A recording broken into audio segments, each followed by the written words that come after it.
تو رمضان المبارک کے صرف ایک مہینے میں 11,000 سے زیادہ وارداتیں ہوئی ہیں. کوئی ایک قدم آپ مجھے بتائیں، کوئی ایک انیشیٹو کسی ایک سیاسی جماعت کا نہیں ہے. شہریوں سے 27,000 سے زائد موبائل چھینے گئے، 2,131 گاڑیاں جبکہ 52,383 موٹر سائیکلیں چھینی گئیں. نہیں، پولیس کی بھاری نفری، مردم شماری اور پولیو کی مہم میں مصروف ہے، تو اس وجہ سے اسٹریٹ کرائمز بقول پولیس ترجمان کے بے قابو ہوئے. السلام علیکم، میں ہوں عبدالستار، آپ الگ نیوز دیکھ رہے ہیں. مبشرہ عالوی ہمارے ساتھ ہیں. اسٹریٹ کرائم شہر کراچی کا سب سے بڑا مسئلہ ہے. کراچی میں رواں سال 53 افراد کو ڈکیتی کے دوران مزاحمت کرنے پر قتل کیا جا چکا ہے. شہر قائد میں لٹیرے بے لگام اور شہری شدید خوف کا شکار ہیں. لٹیرے اس قدر بلا خوف ہیں کہ خواتین کو بھی نہیں چھوڑتے، ان کی تلاشی تک لیتے ہیں. اور کراچی میں گزشتہ دنوں شارع فیصل پر جیو نیوز کے پروڈیوسر سے موٹر سائیکل بھی چھین لی گئی ہے. تو یہ ساری صورتحال ہے کراچی کی. سر شہر بے ماں. جی سال 2023 کے ابتدائی 3 مہینوں میں 19,000 سے زائد شہریوں کو لوٹا گیا. جنوری میں 7,000، فروری میں 6,500 اور مارچ میں 6,000 سے زائد واقعات رپورٹ ہو چکے ہیں. جی، تو یہ صرف ابھی ابتدائی 3 مہینے کی بات ہو رہی ہے. اگر ہم رمضان المبارک کا ڈیٹا نکال لیں تو رمضان المبارک کے صرف ایک مہینے میں 11,000 سے زیادہ وارداتیں ہوئی ہیں. صرف ایک ماہ میں 11 شہری قتل اور 90 سے زائد مزاحمت پر زخمی ہوئے. ماہ سیام سے عید کے چھٹے روز تک کے اعداد و شمار کے مطابق 44 سے زائد جانیں لٹیروں کی سنگدلی کی بھیڑ چڑھی ہیں. مال الگ چلا گیا ہے. رمضان میں ہی روزانہ کی بنیاد پر 300 سے زائد موبائل چھینے گئے ہیں. اچھا دیکھیں، یہ تو ہوتے رہے، واقعات ہوتے رہیں گے، لیکن ہوتے رہیں گے کیوں؟ کیونکہ کوئی کلیکٹیو پولیٹیکل ول نہیں ہے ان واقعات کو ٹھیک کرنے میں، یا ان واقعات کو دیکھیں نا، عوام کو بچانے میں، عوام کی جان و مال کی تحفظ کے لیے کوئی ایک قدم آپ مجھے بتائیں، کوئی ایک انیشیٹو کسی ایک سیاسی جماعت کا نہیں ہے. کوئی بھی نہیں ہے. اگر ہم سیف سٹی پروجیکٹ کی ہی بات کر لیں تو وہ بھی مینٹیننس کے فنڈز نہ ہونے کی وجہ سے بند پڑا ہوا ہے.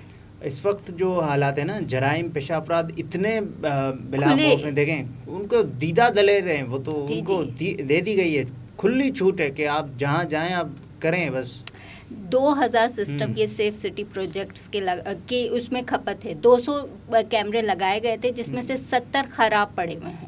تو یعنی کہ جن میں اضافہ ہونے کی وجہ وہ 200 میں سے بھی 70 خراب پڑے ہوئے ہیں.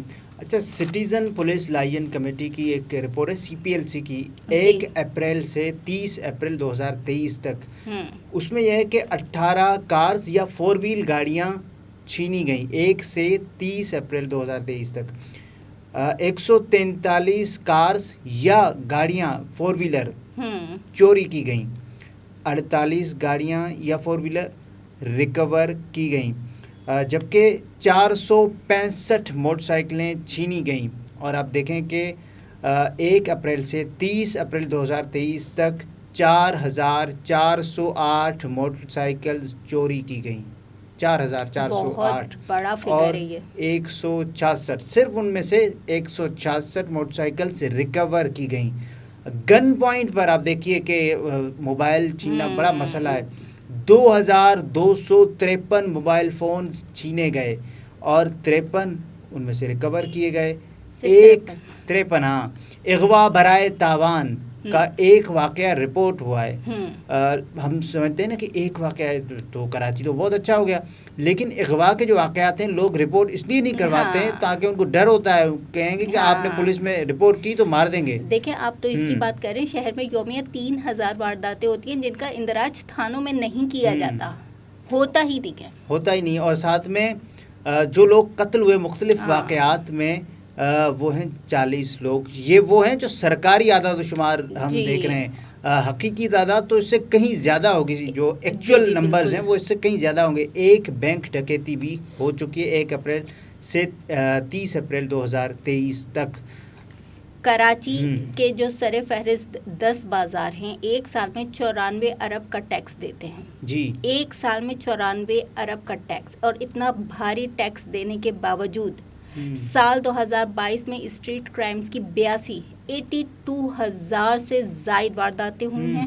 100 سے زائد شہری ہلاک ہوئے ہیں، 419 زخمی ہوئے ہیں. शहरियों से 27,000 से ज़ायद मोबाइल छीने गए, 2,131 गाड़ियां जबकि 52,383 मोटरसाइकिलें छीनी गईं। साल 2023 के इब्तदाई महीनों में स्ट्रीट क्राइम्स में 7.37% इजाफा हुआ। आईजी सिंध आप कह रहे हैं कि कमी हुई है शराब में जराइम? नहीं भाई, इजाफा हुआ है। नहीं, वो कह रहे हैं कमी हुई है, वो कह रहे हैं ना। अच्छा देखें यहाँ मैं ना मानो कि पहन के बैठे जी हैं, बिल्कुल, वो कह रहे हैं। यानी कि अदालतें तक कह रही भाई स्ट्रीट क्राइम्स बिल्कुल बेलगाम हो चुके हैं, लेकिन अच्छा, पुलिस जिनकी जिम्मेदारी है इन स्ट्रीट क्राइम्स को कंट्रोल करने की और अमन व अमान को बहाल करने की, वो तो सियासी मतलब इख्तियारात का रोना रो रहे हैं कि हमारे पास इख्तियार नहीं है।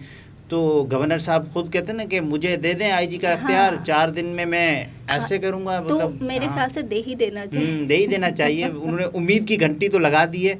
अब देखें, ये सारे जाके बजाना शुरू कर होंगे, भाई आप जो है ना ये आईजी सिंध का तो आप ले लें, ले लें, लेकिन नहीं लेंगे वो खुद ही। नहीं, पुलिस की भारी नफरी, मर्दमशुमारी और पोलियो की मुहिम में मसरूफ है, तो इस वजह से स्ट्रीट क्राइम्स बकौल पुलिस तर्जुमान के बेकाबू हुए। लेकिन उससे पहले क्या पुलिस क्या करने गई हुई थी? वो जब यहाँ थी कराची में, जो कि अब भी है, लेकिन तब भी कोई जराइम पेशा अफराद को कोई रोकने वाला तो था ही नहीं। वाला नहीं है। अच्छा, वज़ीर आला सिंध की ख्वाहिश है कि कराची पुलिस स्ट्रीट क्राइम्स के खात्मे को अपना मिशन बनाए। अब ये देखें कि एक बाइख्तियार शख्स इतना लाचार है कि वो ख्वाहिश पर सिर्फ ख्वाहिश, हजारों ख्वाहिशें ऐसी कि हर ख्वाहिश पे दम निकले, बहुत निकले मेरे अरमान, लेकिन फिर भी कम निकले। अरे यहाँ पे बता कौन जीता है तेरी ख्वाहिश के सर होने तक। चाहिए एक उम्र असर होने तक, कौन जीता है तेरे जुल्फ के सर होने नहीं तक? ये जुल्फ नहीं है, ख्वाहिश के सर होने पर। अब यानी कि हमने माना कि तकाफुल न करोगे, लेकिन खाक हो जाएंगे हम तुमको खबर होने तक। सत्तार तुमने क्या यहाँ पे मुशायरा शुरू कर दिया भाई साहब। वजीर आला सिंध की ख्वाहिश थी जी, ख्वाहिश, लेकिन ये ख्वाहिश खबर नहीं बनी और सिर्फ महज ख्वाहिश ही रह गई। देखिए 5 जनवरी 2023 को सिंध एपिक्स कमेटी का 28वां इजलास हुआ, जिसमें उन्होंने अज़्म किया था कि जी हम अमन व आमा के जो मसाइल हैं उनको हल करने के लिए पूरी तैयारी से काम करेंगे। अच्छा, इसका ज़िम्मा किसके पास है? हुकूमत सिंध के पास है या फिर गवर्नर सिंध के पास है या आईजी सिंध के पास है? इंतज़ामिया जिम्मेदार है ना। तो तमाम तर महकमों को जो भी हैं शहरियों की फलाह बहबूद के लिए, शहरियों के अमन अमान को बेहतर बनाने के लिए कोई न कोई इक़दाम तो उठाने चाहिए होंगे, वरना तो लोग ऐसे ही मरते चले जाएंगे। अब तो आप देखेंगे घर की दहलीज भी महफूज नहीं है। आप महफूज शहर के जो ताजिर हैं वो टैक्स देने के अलावा ज़ाती गार्ड रखने पर मजबूर हैं, क्योंकि भत्ताखोरी के जो वाक़यात हो रहे हैं ना। हाँ, तो यानी कि हम टैक्स भी दें और फिर अपनी हिफाजत भी खुद करें हम। ये क्या वो है? वो ये है कि भाई मनमानी है, आप करें, खुद जो भी करना है खुद करें, हम नहीं आपके पीछे। देखें महकमे में ही काली भेड़ें मौजूद हैं सिंध पुलिस में जी, जो मुआवनत कर रही होती हैं मुजरिमों की। तो पहले अपने घर की सफाई करनी होगी सिंध पुलिस को, फिर बाहर के काम करने होंगे। अच्छा देखें, पुलिस का जो मामला है ना, पुलिस को इस पर भी देखना चाहिए और साथ में क्या जराइम पेशा अफराद, हमें ये देखना होगा कि पुलिस से ज़्यादा बाअसर हैं कि उनको गिरफ्तार भी नहीं किया जाएगा या उनके खिलाफ कोई कानूनी कार्रवाई भी नहीं की जाएगी।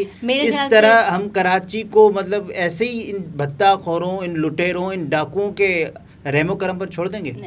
मेरे ख्याल से हमें काम करने की ज़रूरत है। डिपार्टमेंट को अपने ऊपर काम करने की ज़रूरत है। उन्हें अपने क्या कहते हैं सिपाहियों को पेशावर ट्रेनिंग देने की ज़रूरत है। सियासी भर्तियों से ये महकमे का हाल हुआ है और सिंध पुलिस के जो चीफ हैं वो खुद इस बात का एतराफ़ कर चुके हैं कि स्ट्रीट क्राइम्स में इजाफा हुआ है, क्योंकि ये सबसे आसान हल होता है। किसी से भी आप जाएँ और छीन लें ताकत के बल पर। और ये जो बेरोज़गारी है, महंगाई है, ये इसका एक सबब है, इसकी एक वजह है।